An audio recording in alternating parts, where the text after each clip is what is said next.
Bonjour à tous et bienvenue sur boursicoté.com pour cette nouvelle analyse technique du CAC 40 en point matinal avec une configuration qui reprend de la hauteur puisque dès l'ouverture, le CAC 40 vient se placer sur le niveau de clôture de vendredi, annulant, la phase de baisse que nous avons connue hier. Alors cette remontée se fait alors que le variant Omicron inquiète toujours, mais si on regarde le palmarès, ce sont les valeurs industrielles qui ont beaucoup perdu hier, qui porte l'avancée du CAC 40 aujourd'hui.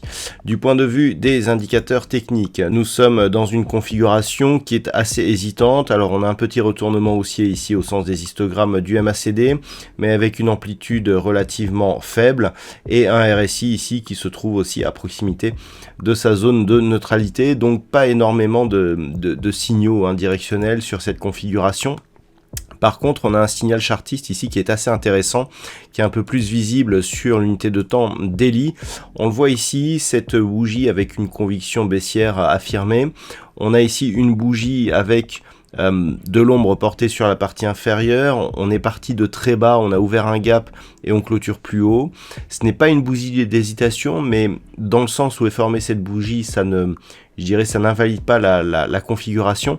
Et le fait que l'on ouvre ici sur le niveau quasiment de clôture de vendredi, peut nous faire apparaître un signal ce soir à la clôture, donc qui sera à confirmer, qui ressemblerait à une étoile du matin.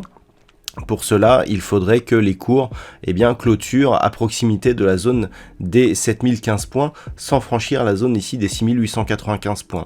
Donc par rapport à cela et sur l'unité de temps 4 heures, ce qu'il faudra surveiller, c'est justement le non-comblement du gap ouvert ce matin.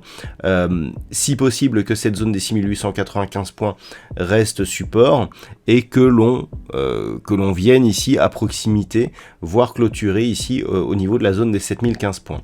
En attendant, tant que cette configuration n'est pas confirmée, on a quand même une forte impulsion sous la bande de Bollinger inférieure et un retour sur la moyenne mobile 20 exponentielle qui pour le moment agit comme zone de résistance. Donc pour le moment, on est sur un setup baissier. Si en invalidant la figure ici, on venait à casser la zone des 6895 et à combler ce gap rapidement, clairement on serait sur un risque baissier qui se renforcerait puisqu'on aurait ici impulsion, rebond sous la moyenne et risque d'accélération à la baisse ici, ce qui pourrait arriver si on franchissait la zone des 6895 points. Tant que l'on est sur la zone des 6751 points, on n'aggraverait pas ici, et la pression baissière qui s'exerce depuis que nous avons eu ici ce gap qui s'est ouvert à la fin du mois de novembre. Par contre, sur rupture des 6751, voire des 6670, là, on serait dans une confirmation de cette pression baissière avec un risque d'accélération.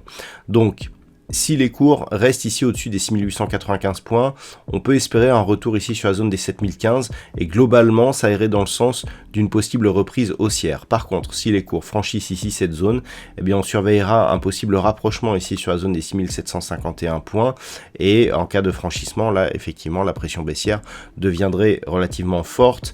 On serait donc légèrement baissier sous 6895 et plutôt légèrement haussier si on revient ici au niveau des 7015 points. Voilà donc une présentation donc de cette configuration technique pour aujourd'hui. D'un point de vue macroéconomique, on reste dans une semaine relativement légère en termes de diffusion. Nous aurons tout de même à 10h30 en Grande-Bretagne les chiffres de vente au détail et à 14h30 c'est du côté du Canada que nous retrouverons ce chiffre de vente au détail principal. Voilà, ce sera tout pour aujourd'hui. Je vous souhaite une bonne séance. On se retrouve dès ce soir pour toutes les autres analyses techniques du site boursicoté.com.